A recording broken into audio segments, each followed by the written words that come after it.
All right, so number one half of the general psychology students complete computer simulations. The remaining half of the students spend an equal amount of time reviewing the text and their lecture notes. Both groups are then tested on the course information. Hypothesis, what do we have here? We'll work our way around the room. Raven, what do you have for the hypothesis? The psychology students are given computer simulations. Yeah, good job. So that's a great one. So if psychology students are given the computer simulations, then their grades will obviously maybe even better, right? Okay, they'll be improved. Good. So control group would be what, Raven? The half of the students reviewing the text. Yeah, good job. So you're seeing the experiment, right? You're going to see if these computer simulations actually work to enhance these students' grades. So the control group would be given plain old text, like every other year, right? So experimental group would be then, The half of students completing the computer simulation. yeah, good job. So the other half completing the computer simulations. Good. Independent variable. The amount of time completing the simulation. All right, yeah, okay. So the independent variable is something interchangeable. So it's either the students with the computer simulations or the students using the textbook, because you're interchanging that for the two groups. Does that make sense? Okay, and then dependent variable would be what? What's your measured outcome? That's great. The test grades. Good job. Good job. You guys good with number one? Yeah. All right. Two, one half. Oh, there you go. One half of a fraternity. At NC State watched the television program the day after. The program was a dramatic presentation of a nuclear holocaust. The remaining members of the fraternity watched programs on one of the other major networks during the same time period. The fraternity members were then individually interviewed regarding their attitudes towards nuclear disarmament. All right, so what do we have, Hadley, for the hypothesis?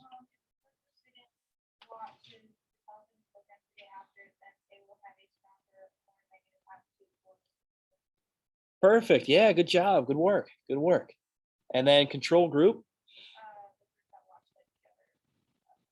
Yeah, the other programs, right? They didn't really explain in detail about the other programs, but that's our control group. And then the experimental group.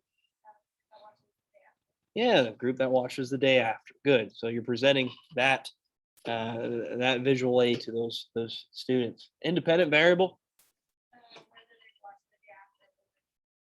Yeah, good job. So whether they watch the day after or those other programs that they didn't really explain about.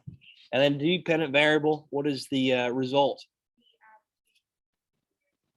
Awesome, good work. Attitude towards nuclear disarmament. Three, two groups of rats are running a maze with a food reward. The time that it takes for each rat to reach the goal box is recorded. One group of rats is deprived of food for 24 hours before being run in a maze. The other group is fed 1 hour before the maze trials. All other conditions for the two groups are the same. So Raven, you and I had a good conversation yesterday about this. Well, what is a control group? What's the experimental group? Well, one's fed an hour before they're running the maze, so maybe that's the experimental group, or the rats that are obviously being starved, being fast. Okay, for this particular one, we'll talk about it. All right, I don't want to give it away here, but we're going to say about, let's just say they're fed an hour before running the maze each day. Let's just say that's a regular thing for those rats. Okay, let's just say for that, just put it out there. Hypothesis, Katie, what do you have?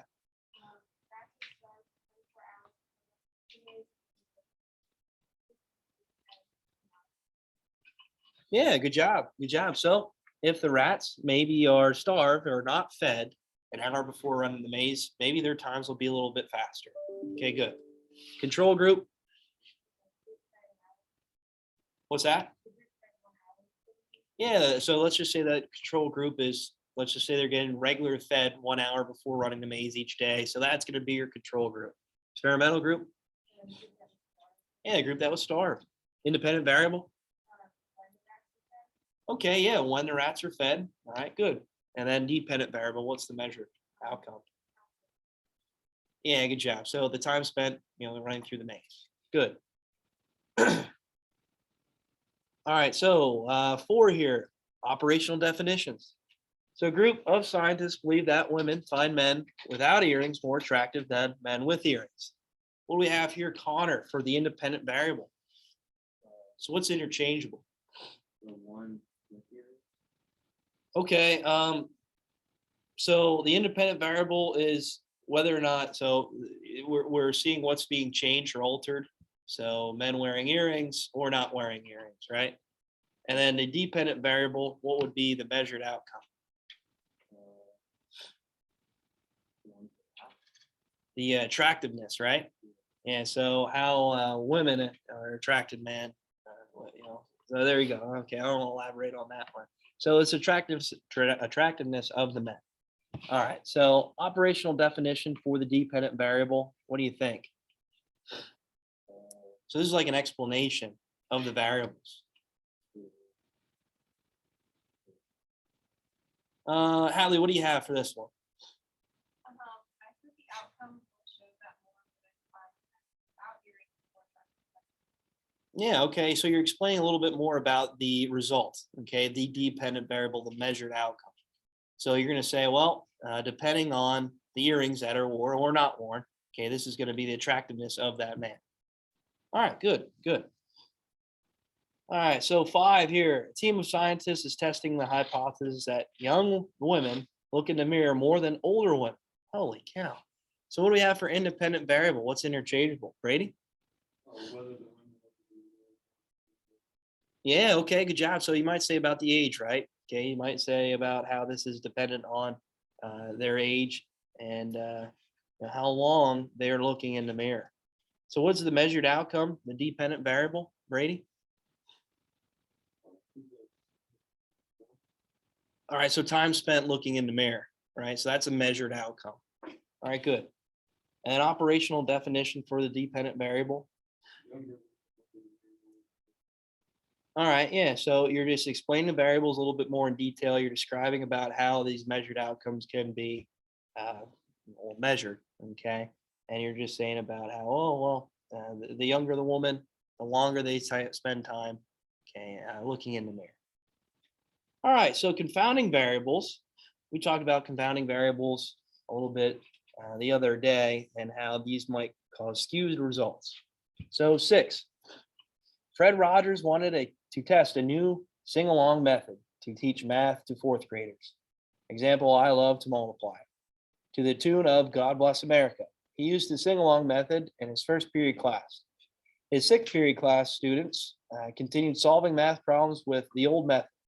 At the end of the term, Mr. Rogers found that the first period class scored significantly lower than the 6th period class on mathematics achievement test. He then concluded that his sing-along method was a total failure. What do you think the confounding variable was? Allison, what do you have? The time of the class? Yeah, good job. So that might be a good example. This might be something that they may not have realized and considered within their outcome. So if you think about it, the longer time you have, obviously practicing those terms, then maybe that will help you out a little bit more. Okay, help you understand the math a little bit more. So again, confounding variable, maybe it was less time spent with the first period class. If you're applying a song, a melody, then that's going to take a little bit more time and take away from them practicing their mathematics. Good job. Is that clear for everybody? Okay. All right, so 7, last one here. We'll go over the confounding variable. An airport administrator wanted to determine how many incoming flights the average controller could coordinate at the same time. Each randomly selected controller was tested without his or her knowledge by a computer program, which fed false flight information to a computer terminal. The controller first received information from one plane, and by the end of the hour was coordinating the flight patterns of 10 planes simultaneously. The administrator analyzed the errors collected by the computer program. The analysis revealed that 6 was the maximum number of planes a controller could handle without making potentially fatal errors. Also, no errors occurred when only one of the 3 planes were incoming. It concluded that a controller should never coordinate more than 6 incoming flights. So what do we have here for 7? Caitlin, what do you got? All right, so lack of knowledge. Maybe they didn't have enough training. Okay, maybe the training for handling the program might have been a little bit less compared to others. Raven, what do you have for confounding variable? I have the time of day and weather conditions for each of them. Awesome, good job. So it could be many of different things with the confounding variable. Yeah, it could be with weather conditions. Could be the time of day. Maybe it's late at night. And this operator has been utilizing the program for a long period of time. And he's just waiting to get out of there. Yeah, good job. Allie, you have anything different? I kind of took like the transport teachers because like, they were, young, first in the job. So you're saying maybe experience, training? Okay, good, good. You guys clear with compounding variables, independent, experimental controls, control group? All right, cool, cool. All right, so I was gonna let's go over the first one for a few of them. And I want to move on today with single and blind studies, or double blind studies.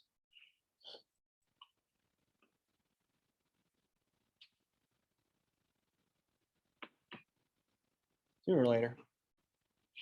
Okay, so there you go. Number one, psychology teacher allowed his third period class to eat snacks while taking an exam. His fourth period class was not allowed to eat snacks while taking the exam, same exam. He compared the test averages from both classes prior to this. Both classes averaged comparable exam scores. So what is the hypothesis here, Christian? The students are full of paper tests and that's really bad. Okay, all right, so you're saying if they're full, all right, so maybe if they're allowed to have the freedoms of eating snacks in class, maybe their test exams will be higher. All right, good. What's the control group here? The test? Anybody having anything different here? Alice? Okay, so the fourth period that aren't allowed to eat snacks, right? Yeah, so usually it's a rule that you're not allowed to eat snacks in school. So a control group would be the same, something that stays the same. Okay, something that is not altered. What's that? They're going to be taking the same test, but it's going to be free if they're allowed to, they're the freedom of eating snacks in class. Does that make sense? Okay, so experimental group would be then the group that is allowed to eat snacks in class because they're given more freedoms. Maybe they're a little bit more obviously participative in class and taking more attention. Independent variable, what's different? What's altered or changed? Yeah, if they're eating snacks or not. Dependent variable, what's the measured outcome here? The test scores, good. All right, 4 groups of rats were being conditioned to elicit an escape avoidance response. Groups 1, 2, and 3 were given 10, 15, and 20 volts of shock, respectively. Group 4 was given no shock. All their conditions were the same for each group. The time it took for each rat to elicit an escape avoidance response was recorded. So what is the hypothesis here, Noah?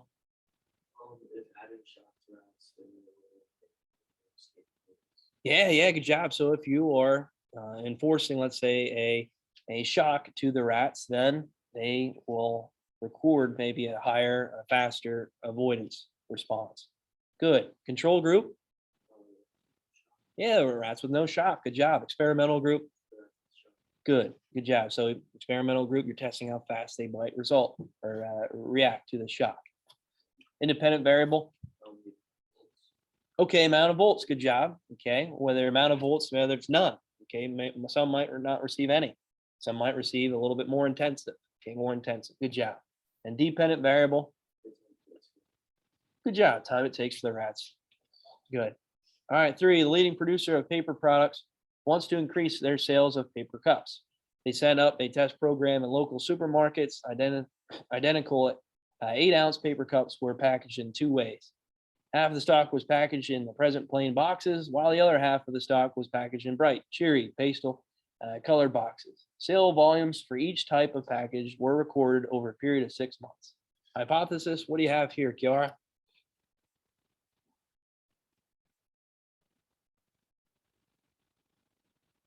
What do you think? If they package paper cups brightly, then Yeah, so if you are making the packaging a little bit more bright, okay, a little bit more attractive to the consumers, then maybe they'll purchase more cups. All right, good. Control group. um,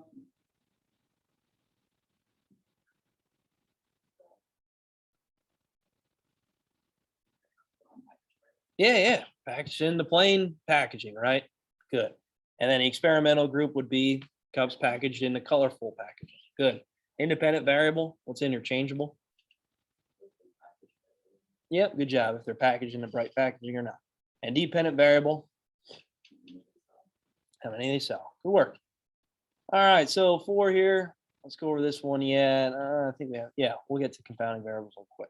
So a group of scientists are testing the hypothesis that people learn more when they study in quiet versus or noisy places. Independent variable, what do you have here, Haley?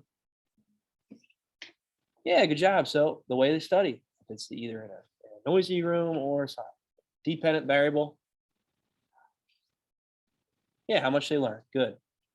All right, 5. Imagine you are testing the hypothesis that watching football or watching professional wrestling diminishes interpersonal skills. Definitely does not. Big wrestling fan up here. Right? Christian, you like The Rock? Stone Cold Steve Austin? Yeah, okay. Independent variable, what do you got, Brittany? Oh, all right. Does anybody have anything different here? Independent variable? Allison? How much you watch Yeah, good job. So how much you watch? You might watch it. You might not watch it at all. Okay, you might watch it for a little bit. You might watch the whole program. I watch the whole program. Dependent variable, Brittany, what's the measured outcome here?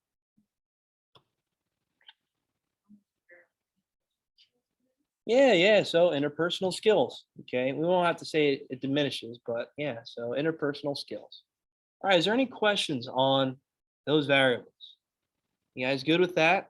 Okay, I just wanted to make sure we practice them and we all understood what independent, dependent variables were, experimental controls, and control groups. And we already talked about confounding variables already. Okay, so now we're going to move on here. I don't think I have a bell ringer for you today. Let me just check. I don't think I do. Nope. Okay, terms for today. I know I have terms, just a few of them. Just want to go over two ideas today for you, 2 studies. There you go. So single blind study and a double blind study.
Late work? No, I'm sorry. I told you, damn this. That's it. Yeah, If you have no labor call. not for this class. For other classes like American history, and a little bit more lenient, but this one, sociology, not so much. All right, so single blind study. What do we have? What do we got here? It's a single blind study. Go ahead, Allie. Study in which the subjects do not know that they are being Yeah, good job. So basing off that experimental group, control group, this is where the experimentees, the people that are participating in the experiment, have no clue what group they're in. Who does know what group the experimental group and control group are? Who would know? Allison? Yeah, the experimenter. Good job. So he or she can pick out, or we, Okay, but they can pick out what observable behaviors you can pick up from this experimental or control group that you can reflect then from those results. Right, so you guys got that? So again, the experimenter knows who the control and experimental groups are. Right, this is to make sure that he can pick out or she can pick out these different observable behaviors within that experiment, whether the treatment's given or not. Double blind study. Double blind study. Haley, do you have this one?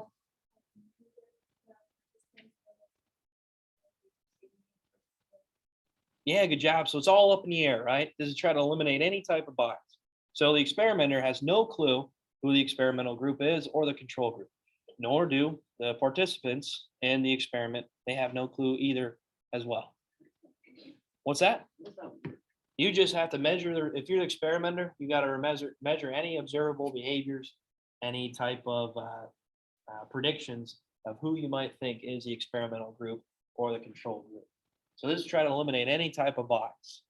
Okay, so this is to see exactly who from the observable behaviors, let's just say for sleep aid, who's receiving more sleep or who says that they're receiving more sleep and who is not. So this is trying to eliminate any type of bias. What's that? Like when people know they were getting more sleep from stuff. Well, it's just to see how you have to make your observations based off what they are supplying to you, what they're saying to you. Okay, so the experimenter is just trying to make sure that you can eliminate any type of bias with this study. For the most part, you see single blind studies. It's a lot easier to perform. Okay, double blind studies take a lot longer to achieve and understand these observable behaviors. It's interesting, right? It's interesting. See what type of behaviors you can get. All right, so moving on here. So I just want to talk about that a little bit, and we'll move on to a longitudinal study. Maybe today, maybe tomorrow.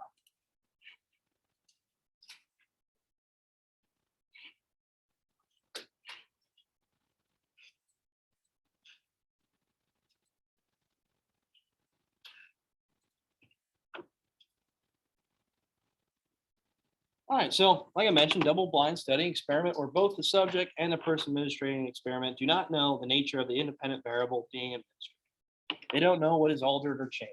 They don't know who is receiving the treatment or who is not. And again, try to eliminate bias to try to decide whether or not the sleep aid, let's say, or that help, that benefit is actually working and benefiting to a point where you have no clue who that control group is or experimental group.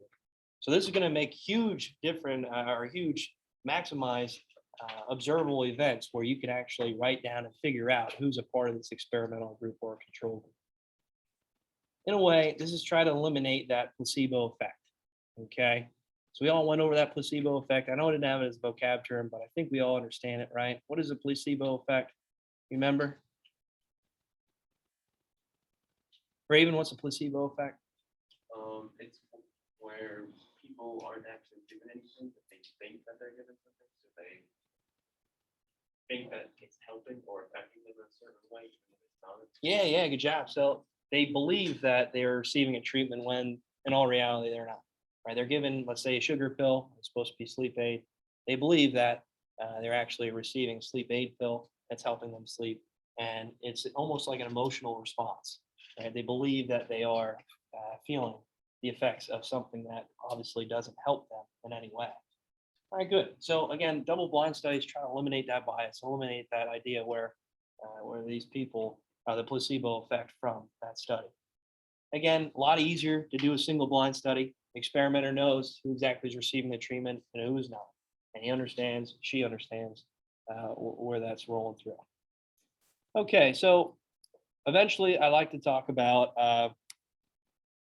an experiment project presentation for you guys. So you're going to experiment or you're going to research an experimental experiment, a famous experiment in psychology, and I'll have you guys present that. I think I'm going to present that more on Wednesday. Okay, so I'll let you guys work on that Thursday, maybe Friday. We will get into those presentations. So I'm thinking about Wednesday presenting that to you and obviously going through the requirements for that activity. All right, so real quick, ex post facto is just this idea where we are picking individuals that are already going through pre-existing conditions. And we're trying to develop a study on someone that's already going through pre-existing conditions or something that might not really have a full clear answer to. So a good example is, let's say, an individual is going through cancer. Okay, we don't really have the full answer of how to treat it, but we already know and understand that these individuals are going through cancer. So we're going to do a study, experiment on these individuals. Okay, that's what that means. Going through pre-existing conditions, and we're going to base a study off of these individuals. Okay, they already know it, and again, it's one of those studies where we're performing a study experiment on these people that already have a condition. Maybe it's a disease. Okay, maybe it's like I said, cancer. Maybe it's something else. Does that make sense, guys? All right.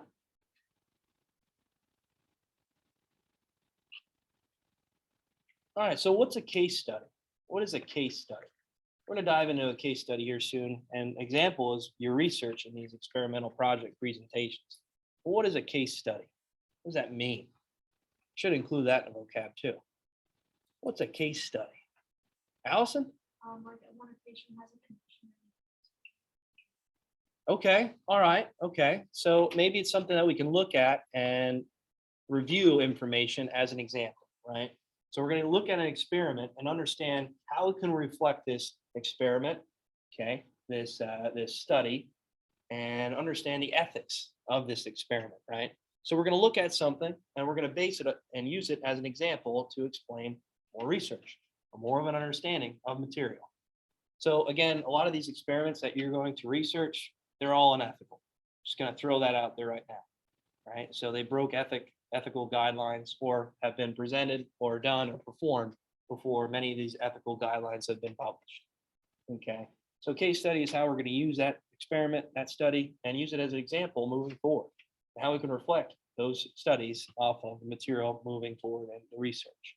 Okay, so again, you guys are going to dive into those types of experiments here soon enough. All right, so case studies, like I mentioned, is how we're trying to utilize this study, this research, and really examine it and try to apply it to newer research or guidelines or ethical standards. That's exactly what I'm hoping you guys will pick out and understand and research with your projects. I usually show the Stanford Prison Experiment in here, but I don't know if we'll have enough time. We'll see.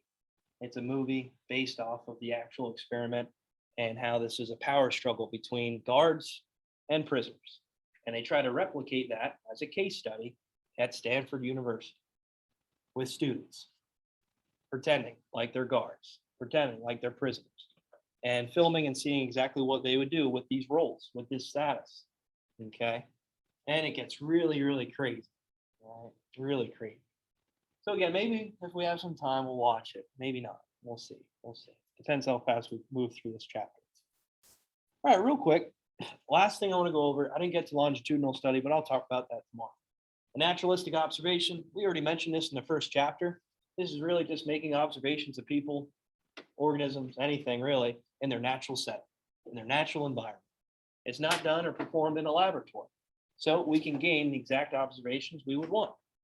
So it might be watching someone walk in the park and they have no clue that we're watching them or writing down these observations.